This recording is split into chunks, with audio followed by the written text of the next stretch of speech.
हिंदुस्तानियों का ऐसा है। हमारे अहमदाबाद में एक चाचा जी निकले बाहर शाम को, तो एक रिक्शा वाले को रोका, रोको रोको रोको रोको। रिक्शा वाले ने रोका, कांकरिया जाएगा? बोले हाँ जाए। आओ, बैठाया। कांकरिया तालाब है वहाँ, बड़ी प्रसिद्ध प्लेस है। पहुँच गए, चाचा जी आ गए कांकरिया। बोले घुमाओ। क्यों? बोले मैं घूमने निकला हूँ। तो कांकरिया तालाब को घुमाया राउंड 2-3। अब बोले जहाँ से लिया था वहाँ छोड़ दो। तो रिक्शा वाला फिर से जहाँ से चाचा जी को लिया था वही उनके घर पे छोड़ा। चाचा जी नीचे उतरे, पूछा कितना रुपया? रिक्शा वाले ने कहा 40 रुपया। चाचा जी ने 20 रुपया दिया। सोचा इसने कि शायद थोड़ा ऊंचा सुनते हैं, चाचा जी 40 रुपया। बोले नीचे बोल, सुनाई देता। बोले तो आपने केवल 20 दिए। बोले तू नहीं बैठा था, मैं अकेला निकला हूं क्या शहर पे? ऐसे हमारे लोग सस्ते में काम, हर काम करते हैं। क्योंकि ये शरीर में भी जो संधि है, जॉइंट्स, वो कितना महत्वपूर्ण है। एक संधि ना हो, एक जॉइंट ना हो, आप कल्पना करो ये वाला जॉइंट ना हो, और तुम्हारी लाइफ कितनी तकलीफ में आ जाएगी सोचो। फिर खाने के लिए बैठो, भोजन के लिए, पानी पूड़ी लिया तो सही भर करके, गोलगप्पे, लेकिन फिर ऐसे तो मुंह में जाएगा ही नहीं। उठाया लेकिन तो पछी हूँ आम पूरी ने ऊपर करीने आम ठलवी एनु पानी मोढामां।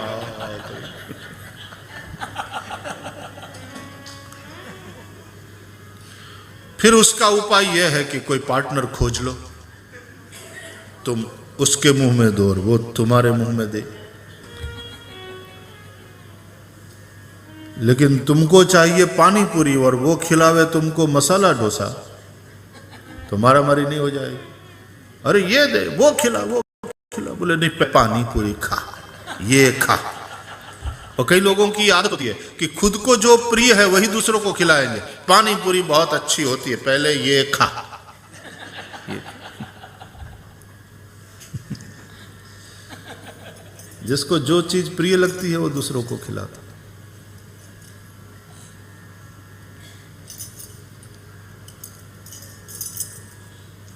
हमारे यहाँ एक बुजुर्ग थे, तो वो दूध में कड़िया लाडवा चुरा करके अंदर वो खाते थे। बोले ये खाओ, बहुत अच्छा लगता।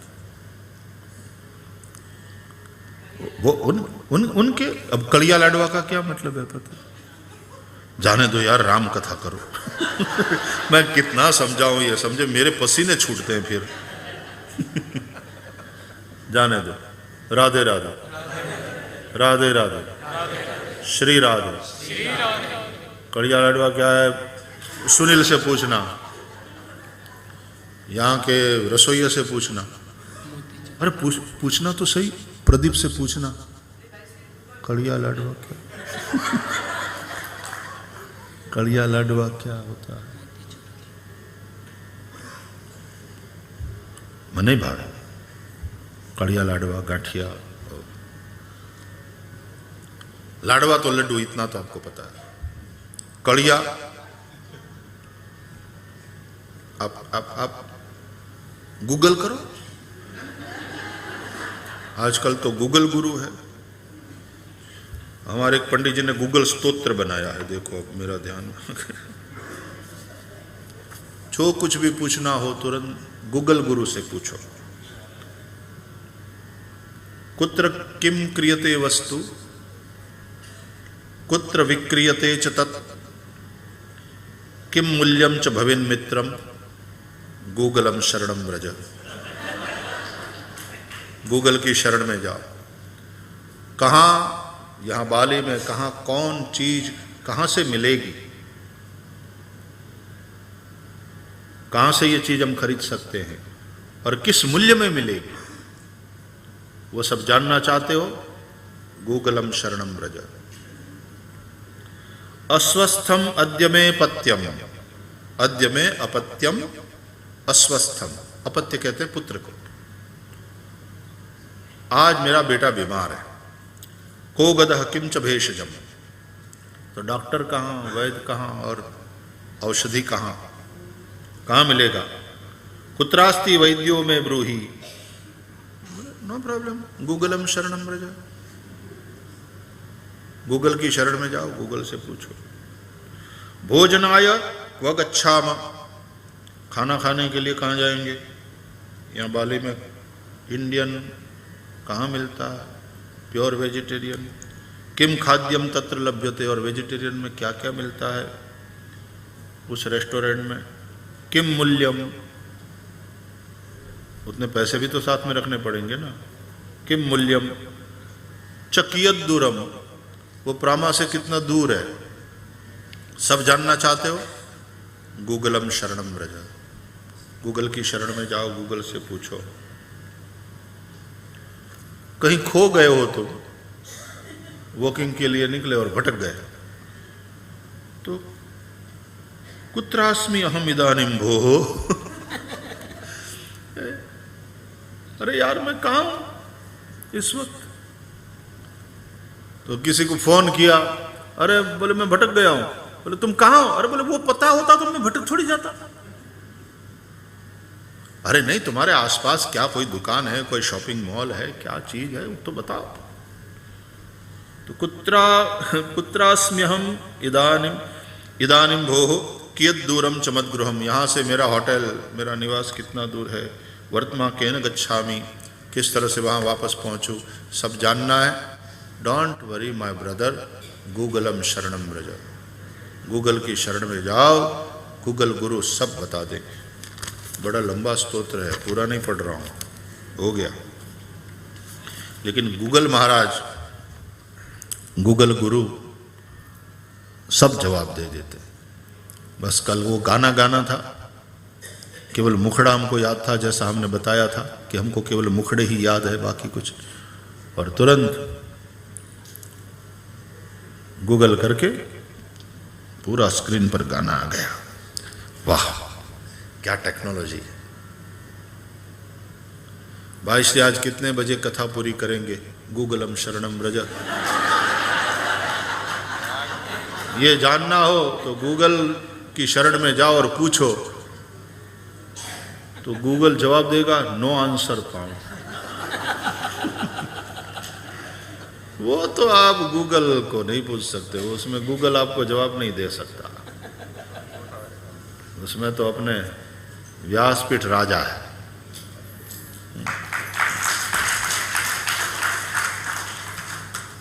लागत कितनी कम आए। हम गुजराती में तो कहते हैं कर कसर कमाऊ दीकरो छे, कर कसर कमाऊ दीकरो छे। इस तरह की कर कसर को हिंदी में क्या कहते हैं? कर कसर का क्या मतलब है हिंदी में, क्या बोलते हैं उसको? किफायती, वो तो सस्ता दाम हुआ, किफायती दाम पे है। कर कसर यानी जितना हो सके कम रुपयों में, कम खर्चे में बढ़िया वाला काम करने का प्रयास। ओके, थैंक गॉड हो गया।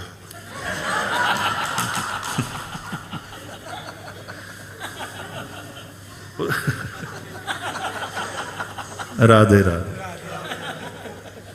आ गया ना समझ में कर कसर क्या? ठीक।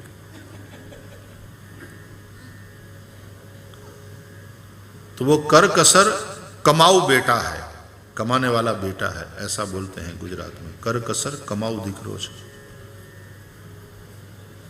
एक बड़े अरबपति विश्व के, उसको किसी ने पूछा कि आप अरबपति कैसे बने, तो उसने कहा खोटे खर्चे रोककर,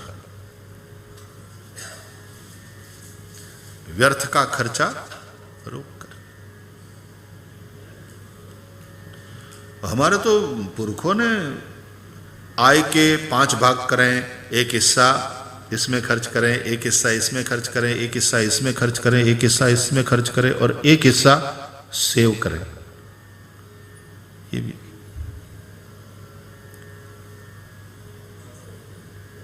ये पूरा सिखाया गया है हमको।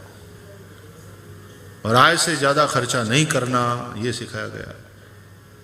अब विदेश वाली जो इकोनॉमी है वो तो उधार पर ही टिकी है।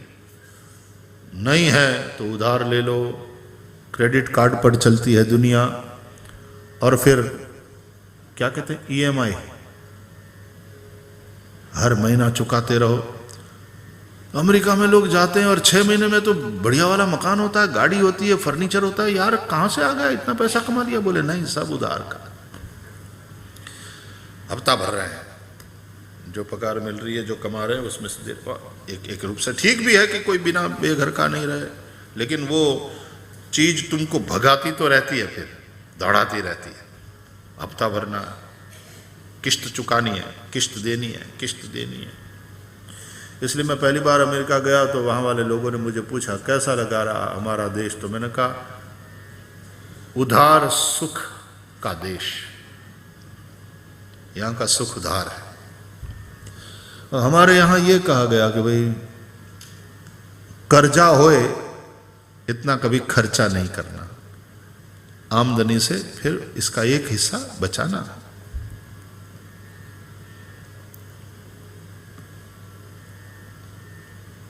એટલા માટે હિન્દુસ્તાનને મંદી નડી નહીં। रिसेशन जो आया, कई देश तो दिवालिया हो गए, ग्रीस जैसे, लेकिन हिंदुस्तान को ज़्यादा परेशानी नहीं हुई। उसका कारण उसका ये संस्कार। और दूसरी बात खानगी में कह दूं, ब्लैक मनी, उसने भी रिसेशन से हिंदुस्तान की रक्षा की। Would you believe that? एक व्यापारी ने हमको समझाया तो हम तो कान पकड़ लिए कि वाह क्या अर्थशास्त्र है, अद्भुत। वो ये सब समझाने के लिए यहाँ अवकाश नहीं है, आवश्यकता भी नहीं है। लेकिन बोले ब्लैक मनी ने हिंदुस्तान को बचाया, और जो हमारी परंपरा है, हमारे संस्कार है, उसने भी हमको रिसेशन से बचाया। अब देखो कल 8 बजे वाला छपा था, हमको पता ही नहीं, तो हम तो ये एकदम खुश हो रहे थे कि हमने केवल 10 मिनट ही लेट किया। 9 बजे तक का समय था, हमने 9:10 को पूरा कर दिया, विवाह करा दिया सीताराम जी का। ठीक है, एमा मारो वांक नहीं।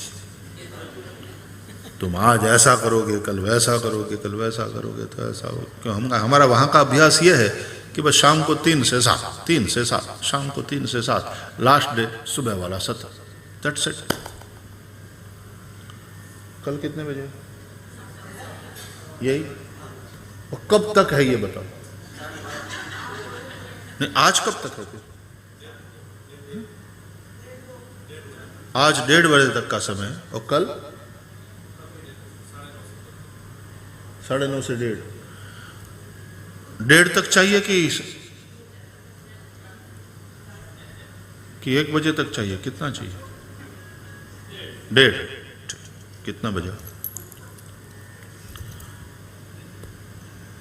अभी टाइम पे चल रहे, कथा जहां चल रही हो अपने टाइम पे चल रही।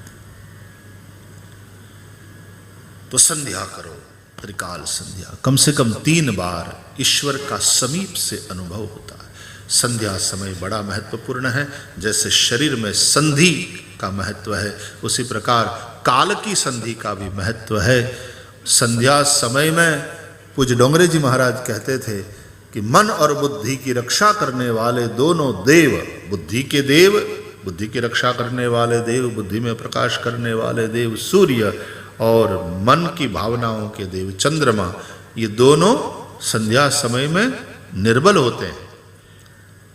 प्रातः संध्या में अस्त होते हुए चंद्रमा और उदित होते हुए सूर्य निर्बल होते हैं, और संध्या समय में अस्त होते हुए सूर्य और उदित होते हुए चंद्रमा निर्बल होते हैं। जब मन और बुद्धि की रक्षा करने वाले दोनों देव निर्बल हैं, उस वक्त मन बुद्धि की रक्षा कौन करेगा? बोले भगवान का नाम, गायत्री का मंत्र, ये तुम्हारे मन बुद्धि की रक्षा करेंगे। इसलिए संध्या समय में भजन करने का महत्व है, प्रार्थना का महत्व है, गायत्री जपने का महत्व है, संध्या करने का महत्व है।